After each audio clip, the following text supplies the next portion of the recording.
Hey guys, welcome to another amazing video. Yes, you heard that clear. This is an amazing video. We are in North Dakota. We have a lot of snow outside. I am not going outside. Believe me guys, I don't have to prove that. And this time I have indoors training for you. Maybe you have a lot of questions on which one is right for you. Are you even doing any training indoors? Do you have some friends that are doing training and you wonder what they do, what's different? So I'm gonna tell you a few things that are extremely important for you. Remember, these tips will be good to get you going. I'm not a coach, but I will make you think about it and do your own research. So first, guys, let's compare indoors training when you do it at a gym, you have a membership at a gym, or you do it at your own home. What is the difference? I have done both, by the way. I really love my pain cave, that's how I call it. But I have done a lot. Spin classes, I've been teaching spin classes, and the difference is when I go to the gym, the motivation is amazing. I see other people, they are next to me. I want to challenge them. I want to compete against them, and that feels good. Basically, your community will get you going. Indoors at your home, the good thing about that is you don't have to prepare much. Believe me, you see your indoors training equipment, you just go to it. It doesn't take much and it's yours. You use it the way you want. So they are the biggest differences between them. Now let's talk about some things you have to consider if you are doing this kind of training in your home or at a gym. The first one I want to talk about is heart rate. Yes, you have to track your heart rate. It's really important. Why? If you go too hard on yourself, then you will find out that you need more time to recover from that. So how do you know if you are overdoing it or you are not doing enough? A heart rate monitor will tell you that. I get it, guys. It's not cheap, but let me show you this guy here. There are many brands that you can get them from. This guy goes around your chest. You will see the instructions how to do it. But then a little display on the computer, depending on a program that you have, you will see what was your heart rate, okay? If you know what heart rate you were going at, then you will decide what to do next time. For example, if you went too hard on yourself, you will find out that at some point you had to slow down. You were forced to slow down, even stop. That is because you did it too much. On the other side, if you didn't do much, I believe that at the end of your activity, probably you didn't gain much. So what you want to do is track it for the next time to do it properly or more accurately. If you have questions regarding this kind of equipment, you want to find someone who knows or someone who has experience, or just give us a call. Let's talk about something else that you should track. Either you are at the gym or at home. If you go to the gym, most gyms have better bikes for training indoors. And guess what? These bicycles are already equipped with a monitor, a little screen, power meters, cadence, everything. You just go, you just sit on it, and then your information will be given to you after your activity.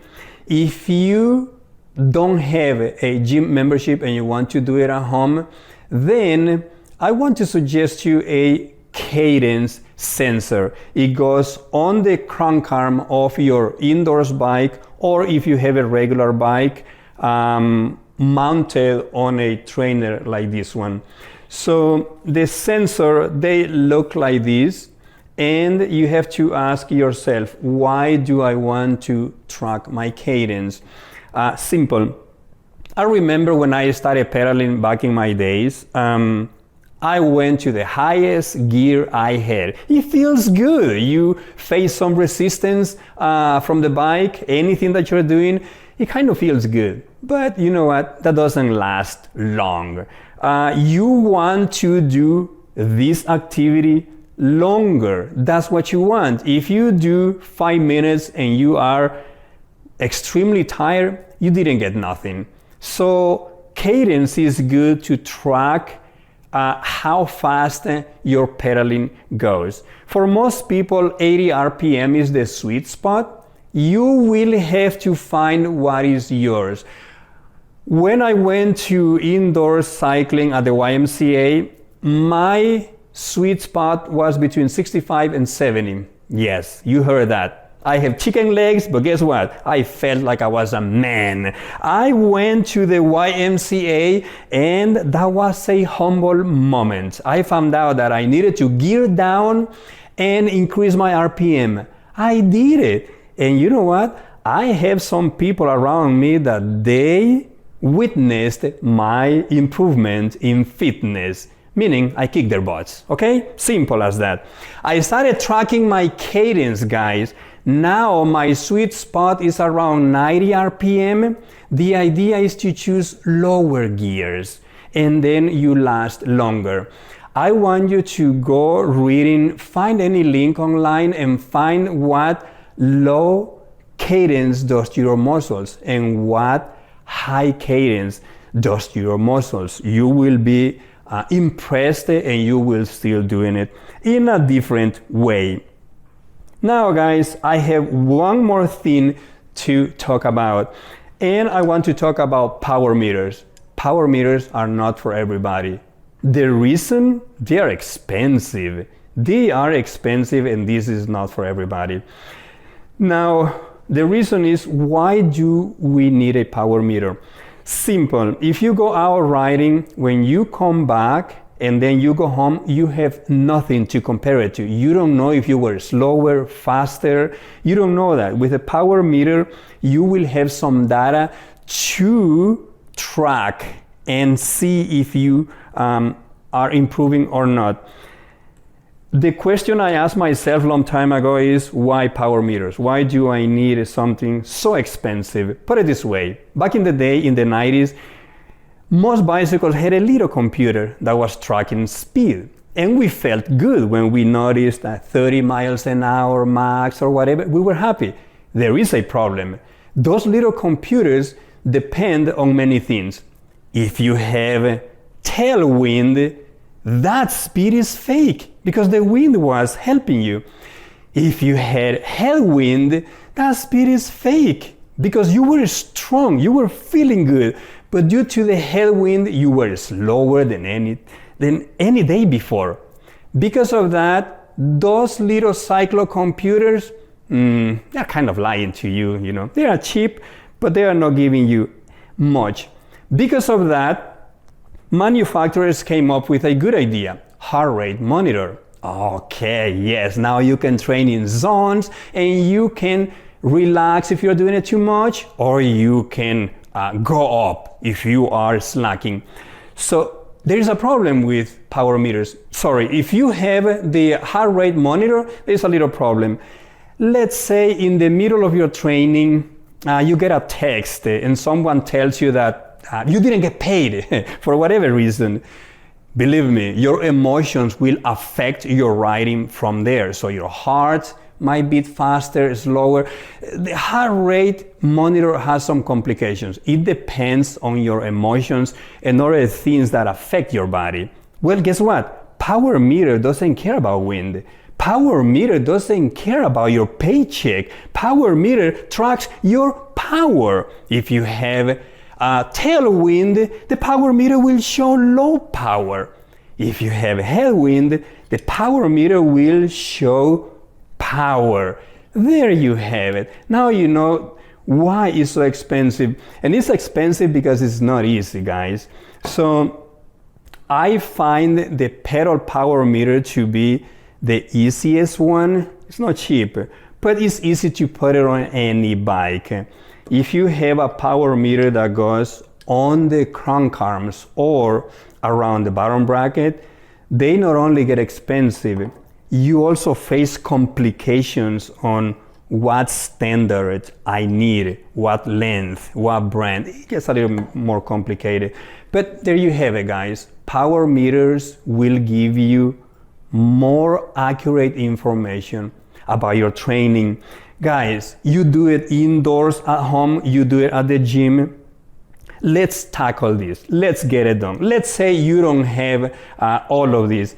What should I do? My idea for you is this.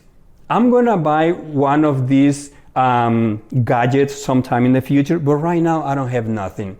I'm gonna tell you what I do. Music. Yes, find the music that has a beat that kind of follows 80, 90 RPM. Believe me, just go online and Google what is a good song that gives you that beat and follow that beat. And guess what? You will find the music you like. And there is more. Music to me is the number one thing I have to have during my workouts. I carefully select my playlist and it gives me the mood I need. And it's amazing. So I know that there are some apps that you can modify the beat on your music, so you decide 70, 80 RPM, 90. There are many ways to do it. So there you have it, music. The music you like will replace a cadence gadget. One more thing, guys. If you are ready to go to any of these activities at the gym or home, please get ready with the things you need. Have your towel, have your drinks with you. Have your phone. You don't need your phone, but for some reason, if your phone is ringing, it'll drive you crazy. And you will have to stop and just to check that it was a spam. I don't know. Have everything you need before that. My setup is on my TV, I play my favorite playlist and it has the beat I like, and then I go, and when I'm done, I'm tired, but I'm happy everything went well. Guys, I really hope all these tips help you a lot with your training. We have long winters, okay? So let's use them wisely. If you have any question regarding your training, you're getting ready for a big race, or just fitness, or just want to start with, give us a call. We are here to teach you some things. We are here to learn. We are all in this together. Thank you for watching, guys. I will see you next time with another video. Just give us your comments, questions that you have, and we will gladly reply to you. See you next time.